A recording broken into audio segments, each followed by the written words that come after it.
بلکہ میرے مامے جو ہیں دلی میں رہتے ہیں، نانکے جو ہیں، وہ یہاں سے جب اس وقت یوٹیوب نہیں تھا تو یہاں سے پشتو کی کیسٹس جو ہوتی تھی، میرے والد صاحب جب جاتے ان کے لیے گفٹ لے کے جاتے، وہ کہتے اور کچھ نہیں لے آنا، ہمارے لیے ایک سوٹ بنا لینا، ہمارے لیے چپلیاں 4 لے کے آنا، اور ہمارے لیے کیسٹ لے کے آنا. اور وہ گلنار بیگم کی ہوتی تھی، سردار علی ٹکر کی ہوتی تھی، یا گلزار عالم کی. اب بھی وہ اتنے جڑے ہوئے ہیں کہ جہاں پہ ہمارے لوگوں کے رشتہ داروں کی شادیاں ہوتی ہیں دلی میں، پنجاب میں، جو کے پی سنگھ ہیں، وہاں اردو کے گانے نہیں لگتے ہیں، پنجابی کے نہیں لگتے ہیں، وہاں پہ ابھی بھی نازی اقبال، گل پانا اور ان لوگوں کے گانے لگتے ہیں. اتنے جڑے ہوئے ہیں لوگ. اور میں جو بات کر رہا ہوں کہ میں کیا کہوں کہ میں اپنے گاؤں کی طرف آپ کو لے کے جاتا ہوں. میرے گاؤں میں ابھی بھی وہی خوبصورتی ہے.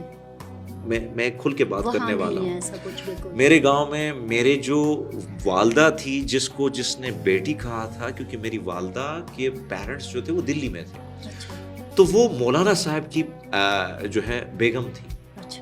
اور وہ مولانا صاحب اس کا جو بیٹا تھا، آج اس کی ڈیتھ ہوئی ہے، افضل مولوی صاحب تھے.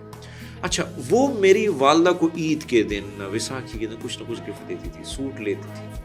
اچھا، ایک اور میری والدہ کو اس نے اپنی بہن بولا تھا، اور میری والدہ کو اس طرح کیئر کرتا تھا جیسے ہمارے سکا ماما. ان کا نام تھا محمد، نام بھی بڑا پیارا.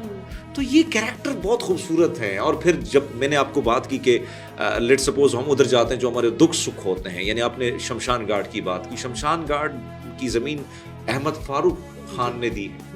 اچھا، وہ بھی 1 روپیہ نہیں لیا ہے. اسی طرح جو کمیونٹی سینٹر ہے، جو اس پہ اب قبضہ جما آ گیا، ہاسپٹل نے قبضہ کر لیا اس پہ، تو وہ جو زمین تھی وہ ایک اور خان خیل فیملی سے تھے، اباگل ان کا نام تھا، اللہ ان کو جنت دے، وہ بھی انہوں نے فری میں دی تھی.